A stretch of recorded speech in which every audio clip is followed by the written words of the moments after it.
CM को लेकर सबसे ज्यादा हलचल इस वक्त राजस्थान में चल रही है। राजस्थान की पूर्व सीएम वसुंधरा राजे के घर पर भी कई विधायक जुटे हुए हैं। आज दोपहर से विधायकों के जुटने का सिलसिला जारी है। ऐसा दावा है कि वसुंधरा के घर पर 2 दर्जन से ज्यादा विधायक पहुंचे हुए हैं। विधायकों का कहना है कि वसुंधरा राजे ने उन्हें डिनर पर बुलाया है। कई विधायकों ने वसुंधरा राजे को सीएम बनाने की बात की और ये एक तरह का शक्ति प्रदर्शन भी माना जा रहा है। वसुंधरा राजे के घर के बाहर से आपको एक रिपोर्ट दिखाता हूं। हमारे सहयोगी भंवर ने वहां से क्या रिपोर्ट भेजी है, देखिए। पक्षियों के कलरव के बीच वसुंधरा राजे के आवास पर आप देख सकते हैं गहमा गहमी है। यहाँ पर तकरीबन 2 दर्जन एमएलए जो जीते हैं वो यहाँ पहुंचे हैं और जब उनसे हमने बातचीत की है तो उन्होंने कहा है कि जनमानस है और लोग चाहते हैं कि वसुंधरा राजे सीएम बने। अंदर का दृश्य भी मैं आपको दिखाने की कोशिश करूंगा। अंदर जो मीटिंग चल रही है उसका एक दृश्य यहाँ से मैं दिखा सकता हूँ। आप देखेंगे अंदर मीटिंग चल रही है और तमाम जो विधायक आए हुए हैं वो यहाँ बातचीत कर रहे हैं। वसुंधरा राजे का सिविल लाइन स्थित ये आवास है। 13 सिविल लाइन पर ये मीटिंग चल रही है और देखिए एक विधायक और आ गए हैं, उनसे जरा बात करने की कोशिश करेंगे। यहाँ देखिए यहाँ एक विधायक हैं, उनसे बात करते हैं। काफ़ी गहमा गहमी है मीडिया की, क्योंकि वसुंधरा राजे पर निगाहें टिकी हुई है और उनको माना जा रहा है कि मुख्यमंत्री के लिए आगे कर सकते हैं। चुनाव जीते इसलिए तो कार्यकर्ता और भाजपा के सभी पदाधिकारियों का धन्यवाद है ना। आज क्या फोन आया था, क्या निमंत्रण है, क्या प्रोग्राम है? ये डिनर है तो और धन्यवाद भी देना है, बने हैं और 2 बार सीएम रही हुई है तो इसलिए हम आए हैं। क्या आप चाहते हैं वसुंधरा जी मुख्यमंत्री बने? ये तो संगठन चाहेगा ना कि वसुंधरा जी को मुख्यमंत्री बना। बस हाँ, अच्छा काम कर सकते। क्या डिनर पे बुलाया गया आप लोगों को? हाँ, डिनर पे बुलाया। तो वसुंधरा राजे डिनर करा रही हैं। उधर दूसरी तरफ राजस्थान में मुख्यमंत्री पद की रेस में महंत बालक नाथ का भी नाम है, जिन्हें राजस्थान का योगी आदित्यनाथ कहा जा रहा है। बालक नाथ इस वक्त दिल्ली में मौजूद हैं। बालक नाथ अभी सांसद हैं और राजस्थान से विधानसभा का चुनाव लड़े हैं। आज लोकसभा सत्र के दौरान कांग्रेस सांसद अधीर रंजन चौधरी ने लोकसभा परिसर में महंत बालक नाथ को राजस्थान के सीएम बनने की बधाई भी दे डाली। एक बार देखिए वहां क्या हुआ है संसद में। आपने नया सीएम बन रहे हैं ना सर, सीएम बनते ही पहला काम क्या करेंगे? अरे भाई राजस्थान के सीएम बनते हैं। आपने नया सीएम बन रहे हैं ना सर, सीएम बनते ही पहला काम क्या करेंगे? अरे भाई राजस्थान के सीएम बनते हैं। आपने नया सीएम बन रहे हैं ना सर, सीएम बनते ही पहला काम क्या करेंगे? अरे भाई राजस्थान के सीएम बनते हैं। आपने नया सीएम बन रहे हैं ना। लेकिन चर्चा तो बहुत तेज है कि महंत बालक नाथ क्या राजस्थान के मुख्यमंत्री बनेंगे या नहीं बनेंगे। लेकिन वो तो भविष्य में, जो चुनावी नतीजे आए वो क्या कह रहे हैं। पाठशाला में अब सनातन के वो चेहरे जिन्होंने चुनावों में पूरा गेम पलट दिया। बीजेपी की महाजीत के अनसुने चेहरों और किस्सों का चैप्टर अब आपके लिए खोल रहा हूं।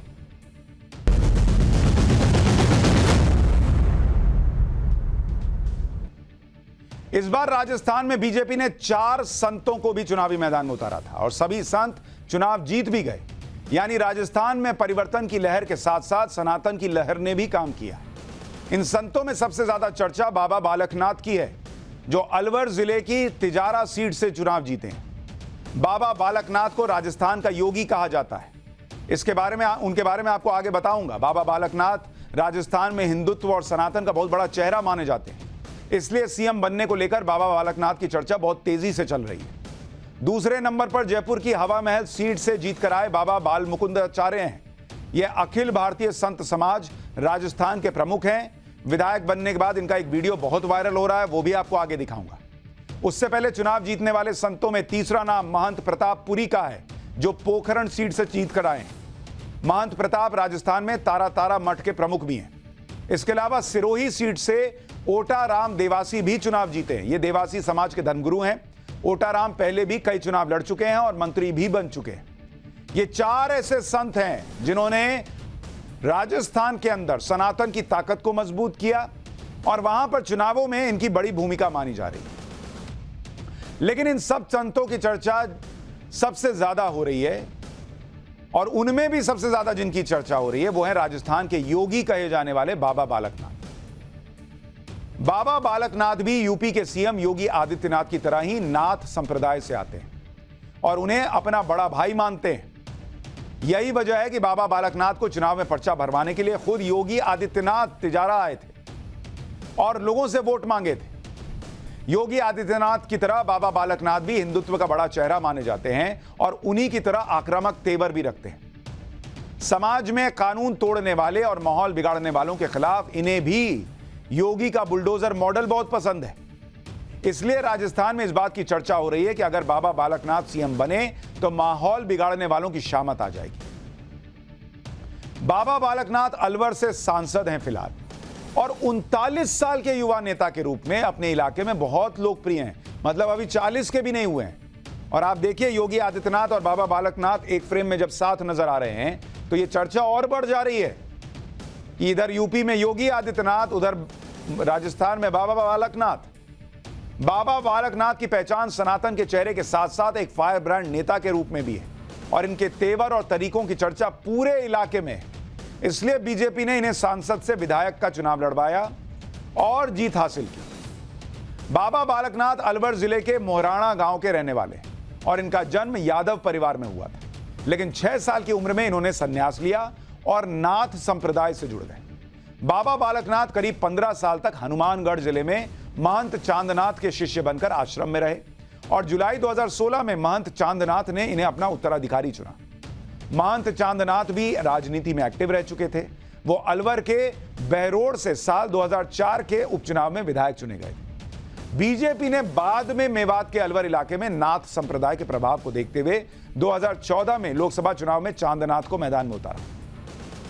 महंत चांदनाथ ने कांग्रेस प्रत्याशी और राहुल गांधी के सबसे करीबियों में से एक जितेंद्र सिंह को हराया, लेकिन 2017 में उनका निधन होने के बाद हुए उपचुनाव में यह सीट बीजेपी के हाथ से निकल गई। 2019 में बीजेपी ने अलवर की खोई सीट को वापस पाने के लिए बाबा बालकनाथ को उतारा और इस बार भी जितेंद्र सिंह को उन्होंने बुरी तरह हराया। इसी चुनाव से बाबा बालकनाथ का सियासी सफर शुरू हुआ और पिछले कुछ समय से मेवात के इस इलाके के लोग बिगड़ती कानून व्यवस्था से बहुत परेशान थे। लोग अपने सांसद बाबा बालकनाथ से बहुत उम्मीदें रखते थे। इसी बात को देखते हुए बीजेपी ने बाबा बालकनाथ को तिजारा सीट से चुनावी मैदान में उतार दिया। लेकिन अब जीतने के बाद बाबा बालकनाथ को सीएम बनाने की चर्चा होने लगी कि भाई इनमें तो योगी दिख रहा है, इनको भी बना दीजिए सीएम। राजस्थान में सीएम कौन बनेगा इसे लेकर बहुत से नेताओं के नामों की चर्चा चल रही है, लेकिन कई सर्वे में राजस्थान की जनता ने बाबा बालकनाथ को सीएम के तौर पर पसंद किया है। बीजेपी अगर बाबा बालकनाथ को सीएम बनाने के लिए सोचती है तो इनकी कई खूबियों को ध्यान में रखा जाएगा। अब क्या खूबियां हैं भाई? एक तो युवा चेहरा है भाई, 39 साल तो उम्र है, 40 के भी नहीं हुए हैं। सनातन और हिंदुत्व का चेहरा है, ये एक इनकी अलग खासियत है। बाबा बालकनाथ हिंदू धर्म के नाथ संप्रदाय के 8वें संत हैं। इसके अलावा ये ओबीसी समुदाय से आते हैं। इतना ही नहीं, इनकी छवि बेदाग है। अपने चुनावी हलफनामे में बाबा बालकनाथ के पास मात्र 45,000 रुपए कैश था, ओनली 45,000 रुपया कैश। इसके अलावा इनके अलावा सांसद के रूप में सैलरी के करीब 13 लाख रुपए बैंक में जमा है। योगी आदित्यनाथ की तरह बाबा बालकनाथ भी अपने सख्त तेवर के लिए जाने जाते हैं। इनकी भी कानून व्यवस्था को लेकर स्पष्ट नीति है। मुख्यमंत्री पद को लेकर बाबा बालकनाथ का क्या कहना है, मैं उनको भी तो लग रहा होगा ना। मैंने जिस दिन रिजल्ट आया उस दिन पूछा तो बोले नहीं आला कमान तय करेगा। लेकिन हम भी पीछे कहां छोड़ने वाले हैं। हमारे सहयोगी अमित ने उनसे बात की कि अब जब जीत गए हैं तो क्या माहौल है, देखिए क्या कह रहे हैं। सबके पास एक ही सवाल आ रहा है, एक ही सवाल सबके जहन में है कि अब मुख्यमंत्री कौन होगा, और उसमें बाबा बालकनाथ का नाम आ रहा है कि बाबा बालकनाथ अगले मुख्यमंत्री हो सकते हैं। देखिए, आप ये विषय हमारा आपका नहीं, हम तो एक कार्यकर्ता हैं और इतना परम सौभाग्यशाली हैं कि पार्टी ने सांसद और विधायक और जनता ने स्नेह और आशीर्वाद देकर हमें सेवा के लिए चुना है और हम सब माननीय प्रधानमंत्री जी के मार्गदर्शन में चलने वाले कार्यकर्ता हैं और हमारा सब कुछ माननीय प्रधानमंत्री जी हैं।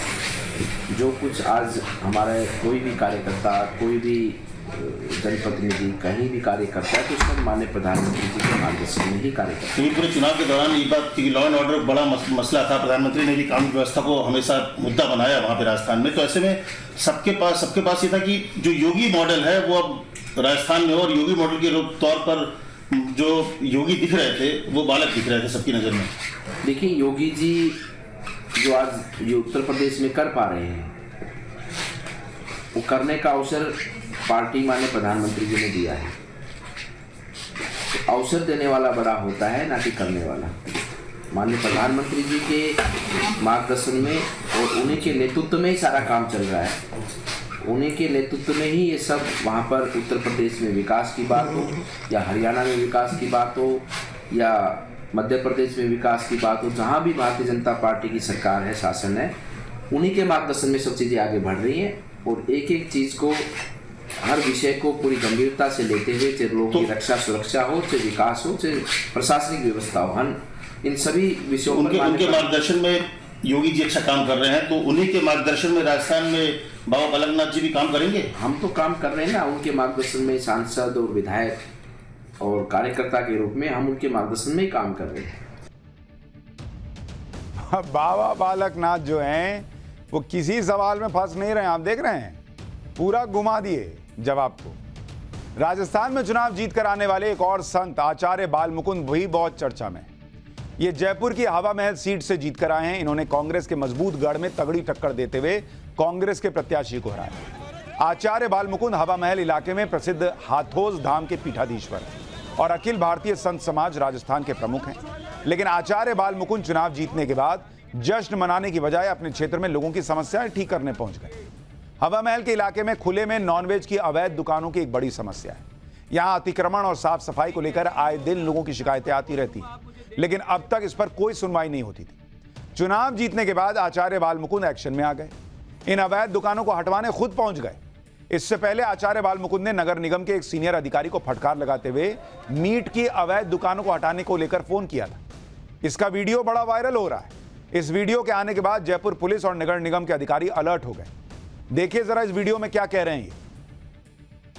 और चांदी की टकसाल पर रोड पे सारी नॉन वेज की दुकान कृपया हटा दीजिए, इनके लाइसेंस चेक करिए। नहीं कहते नहीं हो, मैं आपसे शाम को रिपोर्ट लूंगा, आप मुझे देंगे या मेरे को आना पड़ेगा आपके ऑफिस लेने? लेकिन नॉन वेज रोड पे बेच सकते हैं क्या खुले में? नहीं, रोड पे नॉन वेज बेच सकते हैं क्या खुले में? हाँ या ना बोलो, लाइव हो आप तो आप समर्थन कर रहे हो इनका? तुरंत प्रभाव से नॉन वेज के सारे जितने भी ठेले रोड पे लगे हैं, रोड पे बना रहे हैं, ये नहीं दिखने चाहिए। मैं शाम को रिपोर्ट लूंगा आपसे, मुझे नहीं मतलब है मेहरानिया जी कौन अधिकारी है।